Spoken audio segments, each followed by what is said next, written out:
They finally bought it, the project house they'd always dreamed of. Until a conversation with a homeless boy changed everything. What began as a personal project turned into something bigger than they ever imagined.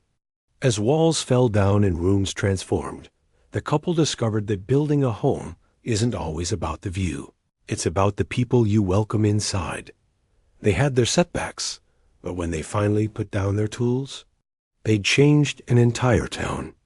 Ethan Parker couldn't be happier with his purchase. West Hill House stood alone at the top of the hill, its once grand exterior masked by years of neglect. It wasn't much to look at now, but Ethan knew better. Lauren stepped out beside him, shielding her eyes from the light as she studied the house. The wraparound porch sagged in places, and the wooden steps had rotted through, but like Ethan, she saw past it. Ethan nudged her playfully. "Starting to feel real yet?" Lauren smiled. "It's beautiful," she murmured, "and it has history." A second truck rumbled up behind them, and Jaime Rivera hopped out, stretching as he surveyed the building. "Man, you guys picked a beauty," he said, grinning. "This place has bones." "That's one way to put it," Ethan chuckled. Jaime strode up the steps. "The porch needs reinforcing, but we can open it up, extend the wraparound. And these windows?" He gestured to the oversized frames. "We restore the trim, maybe add some stained glass details. This place is going to turn heads." Jaime pushed open the front door, the hinges stiff with age. Dust floated in the beams of sunlight, spilling through the tall windows, illuminating warped floorboards and faded floral wallpaper. The grand staircase stretched upward, its once intricate banister dulled by time, but still standing strong. Ethan ran his hand along the wood. "We keeping the original railing?" Jaime scoffed. "You think I'd let you rip this out? This is art, man. We sand it down, touch it up, and when we're done, it'll look like something out of a magazine."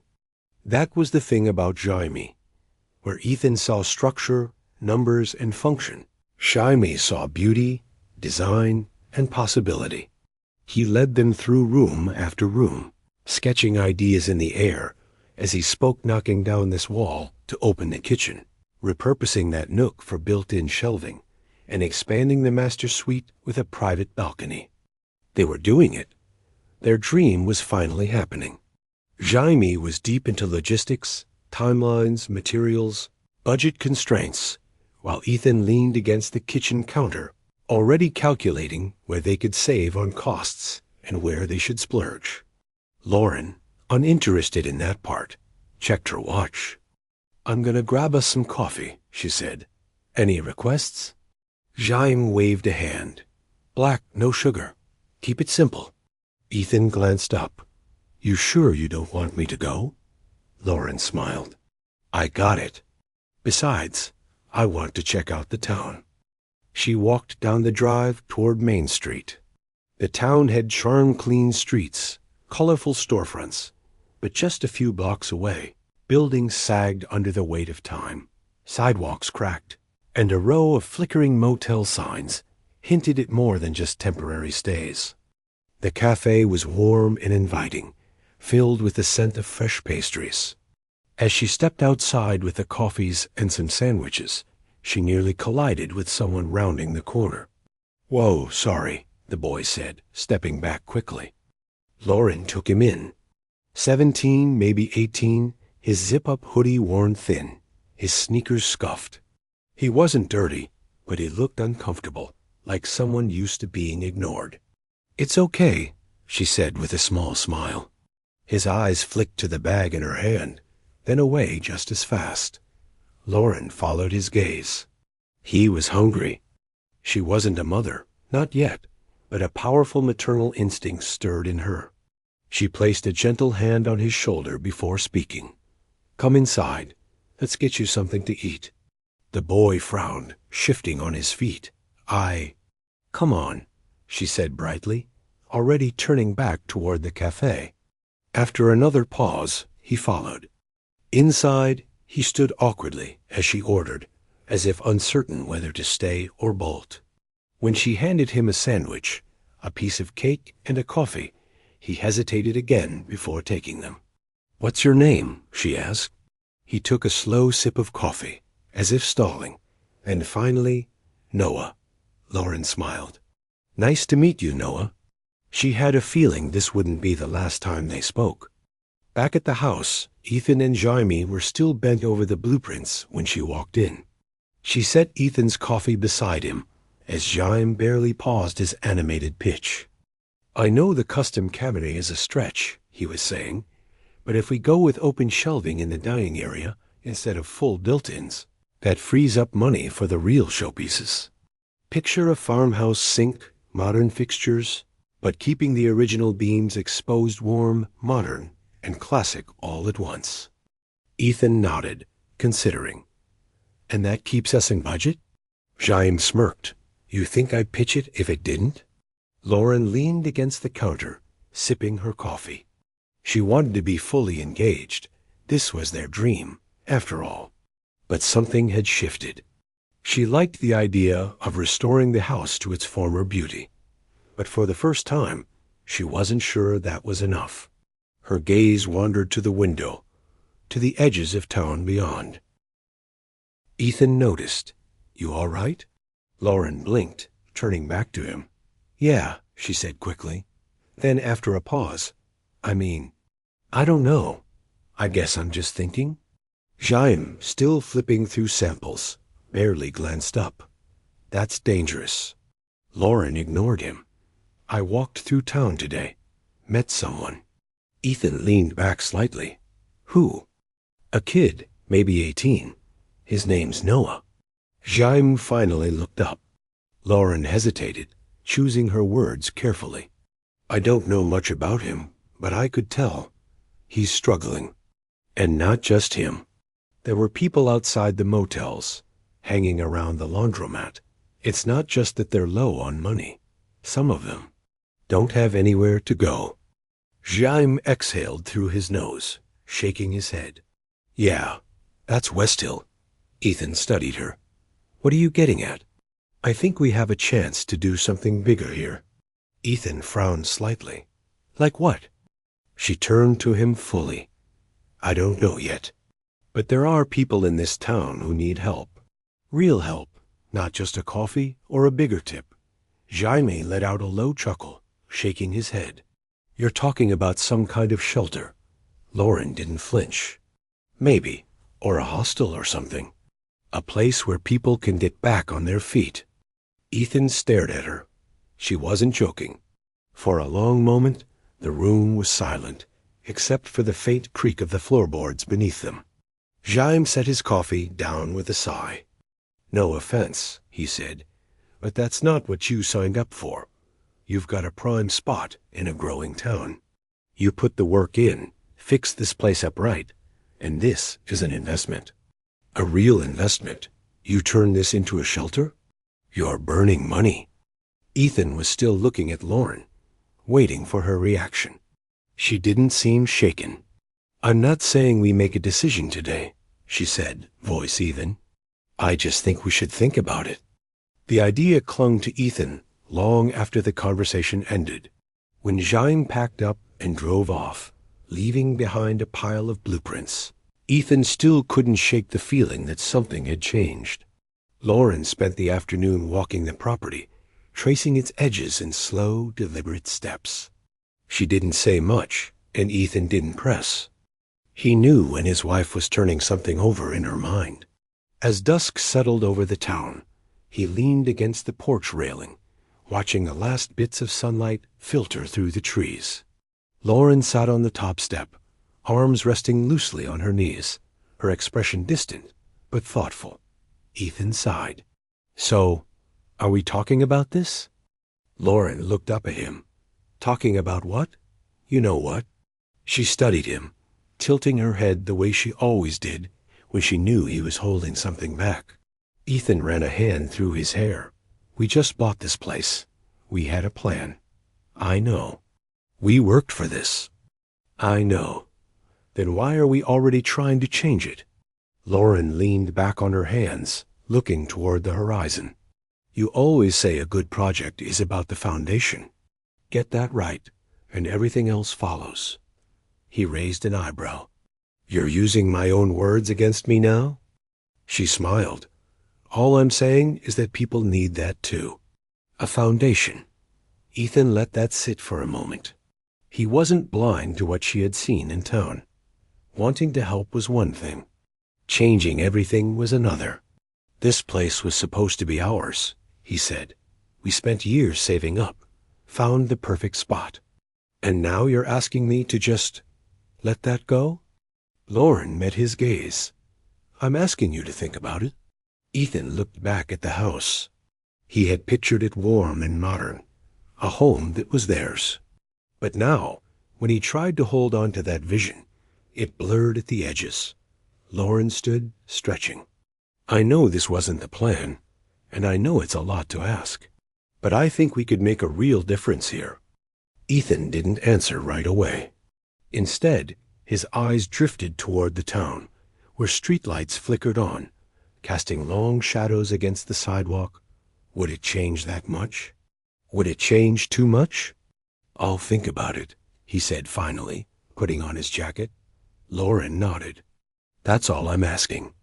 The night air was crisp, carrying the scent of damp pavement and faint traces of wood smoke. The stillness made it easier to think.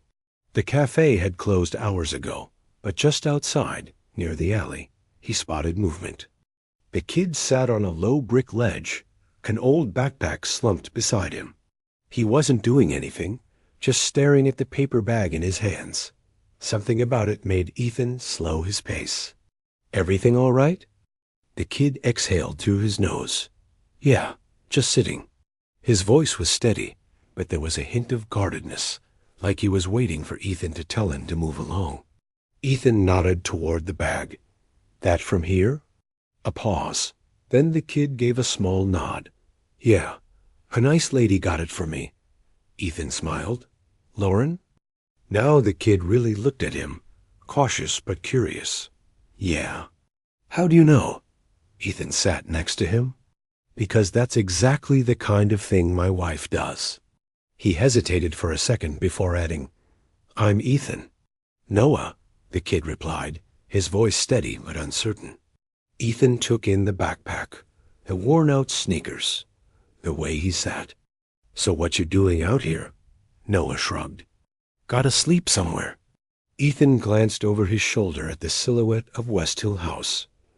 He wasn't sure what the hell he was doing, but maybe this was the first step.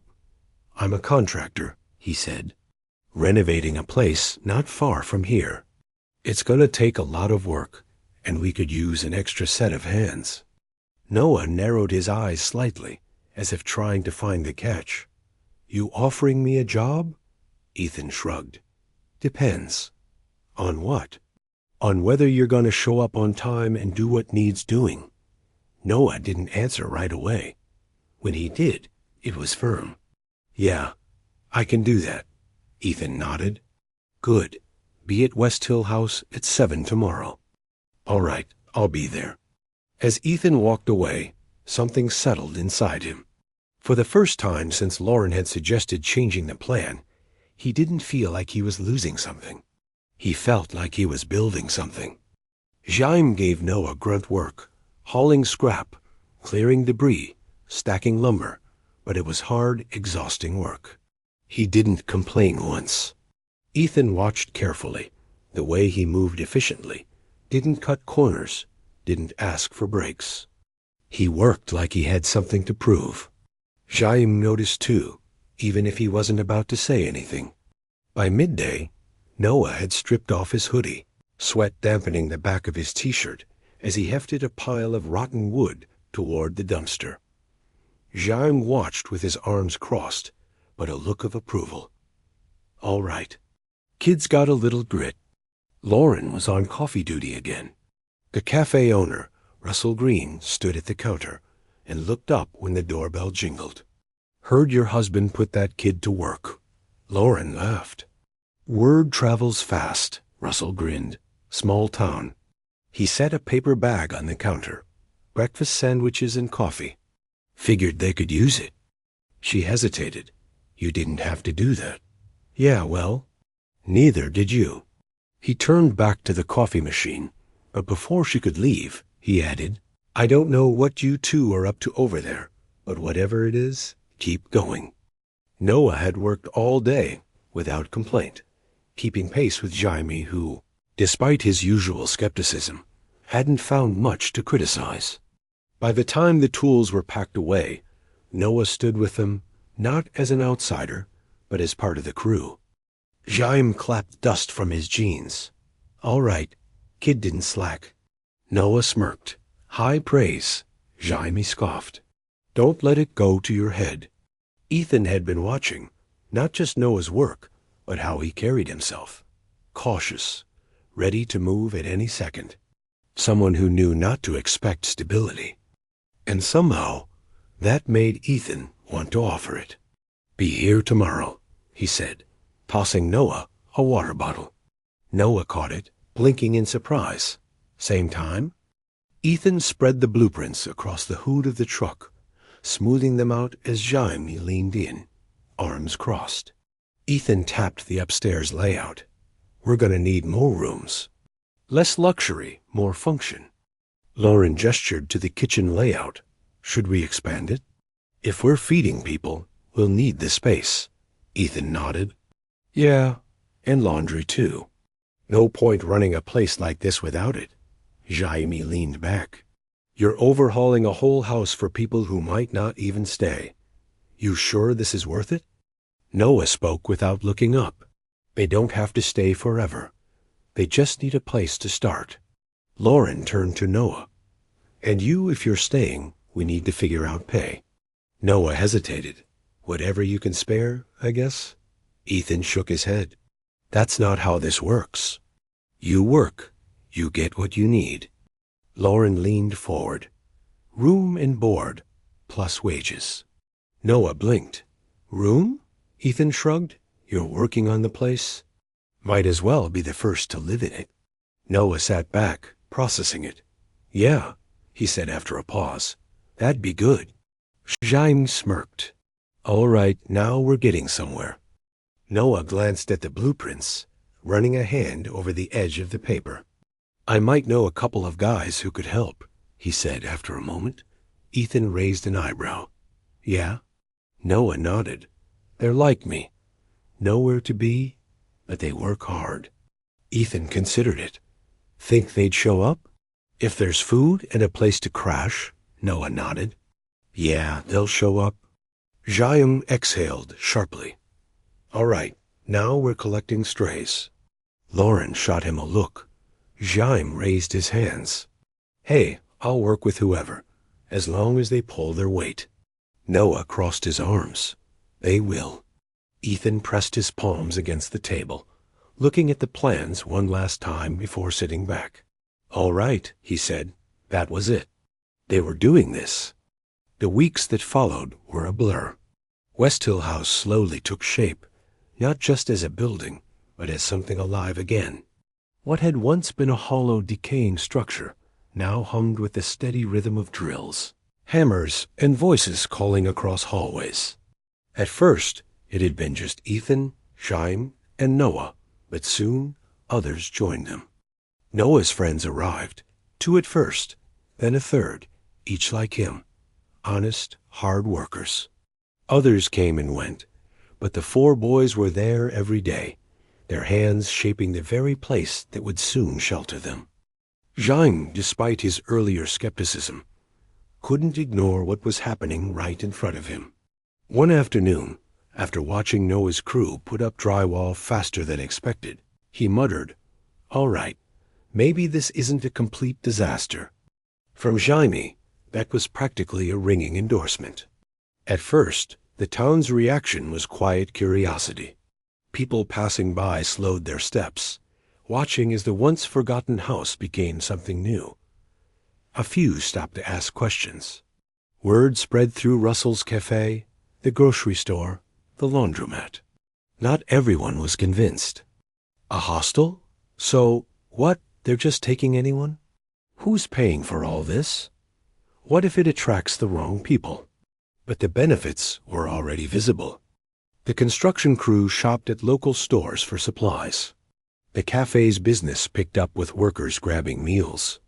Russell hired some high school kids to make coffee and wash dishes, just to keep up with the rush.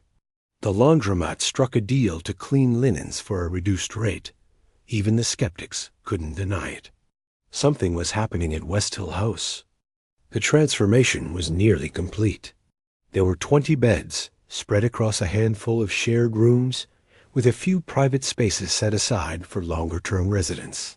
The heart of the building was the communal kitchen, stocked with everything needed for shared meals, next to a bright, comfortable lounge area where people could read, play games, or just exist without worrying about where they would sleep next. The bathrooms, freshly tiled and modernized, were built with comfort in mind. No more cold showers in cramped motel bathrooms, or gas station sinks doubling as a place to wash up. It was simple, but it was home. Ethan still expected some resistance, but when he arrived on site one morning, he was met with something else entirely. A group of townspeople stood near a trailer carrying a large, hand-carved wooden sign. West Hill Hostel. A fresh start, a place to belong. Ethan stared at it, stunned. Lauren pressed a hand to her mouth, emotion shining in her eyes. Russell, standing in the back with his arms crossed, smirked. Town thought you might need a proper sign. Ethan swallowed. Who did this? Bunch of us, Russell shrugged. Figured if you're doing something good, might as well do it right. Ethan exhaled, running a hand over the carved letters. It was simple, but solid. It was everything this place had become. Ethan thanked them over and over again as he shook their hands. Come in. I'll give you the tour. The guests came slowly at first. They seemed unsure of themselves, as if it were all too good to be true. But Ethan and Lauren welcomed them with open arms, and word of their hospitality spread. Young parents came with small children, so Jaime and Noah built cots. Some retirees just came for the conversation in the lounge and knitted clothes for anyone who would wear them. The hum of sewing machines and whistling kettles filled the space. One afternoon, a small group of backpackers wandered up the drive after spotting the sign. They hesitated before knocking, but when Noah answered the door, he grinned and asked, "Looking for a place to stay?" They left a few days later, but more came after them. They'd heard good things and paid well for something different than the sterile motels they were used to. Ethan hadn't expected the place to take off so quickly, but it became clear that West Hill Hostel was more than just a shelter. It was a place that travelers sought out, a welcoming space for those on the road. But there was always room for people who needed something more. Those that could pay did. Those that couldn't contributed some other way. That balance, the ability to offer both a safe haven and a stepping stone, made it work. One evening, Noah and his friends approached Ethan and Lauren with something on their minds. They lived in Noah's Ark, a 4-bed dorm they built together. We were thinking, Noah said, we could run the place, like day to day. You and Lauren built it, but you don't have to handle everything yourselves. Ethan raised an eyebrow. You want to be the boss? Noah smirked, shaking his head, more like the receptionist. But I know how this place runs. We all do. We could keep things in order, take care of check-ins, help people get settled, maybe even find work for people, get them back on their feet. You'd still be in charge, obviously. Lauren exchanged a look with Ethan, something passing between them that didn't need to be said. You're sure? Ethan asked. Noah nodded.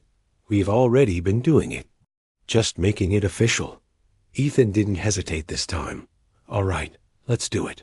And just like that, West Hill Hostel had its first real staff. And it thrived. A games room was added, filled with donated books, a pool table, and second-hand board games. The backyard transformed into a lively space, with a barbecue area and a fire pit, where guests shared stories late into the night. The Travelers' Supermarket opened next door, stocked with international favorites that visitors loved. And restaurants and small bars followed, popping up as the town found itself slowly shifting to meet the needs of the people passing through. Despite all of that, Ethan and Lauren still had their space. The penthouse suite on the top floor had been part of the plan from the beginning, but now, standing inside it, Ethan realized how much it still felt like their dream home. The space was warm and inviting, decorated just how they had always imagined: wood tones, soft lighting, a kitchen big enough for them to cook together, a living area filled with books and cozy furniture. It had everything they had wanted before their plans had changed, and yet it felt even better than what they had originally envisioned. And then there was the balcony. Lauren leaned against the railing, watching the lights of the town below, where laughter and music carried up from the hostel's backyard. The town had changed. They had changed. But what they had built together was something that would last. They finally bought it, the project house they'd always dreamed of. Until a conversation with a homeless boy changed everything. What began as a personal project turned into something bigger than they ever imagined. As walls fell down and rooms transformed, the couple discovered that building a home isn't always about the view. It's about the people you welcome inside. They had their setbacks, but when they finally put down their tools, they'd changed an entire town. Now it was a home for so many more. And that was the best dream of all. Ethan and Lauren Parker set out to build a home for themselves, but what they created was so much more. West Hill Hostel became a place of second chances, of new beginnings, of hope. Because real success isn't just about what we build for ourselves. It's about what we provide for others.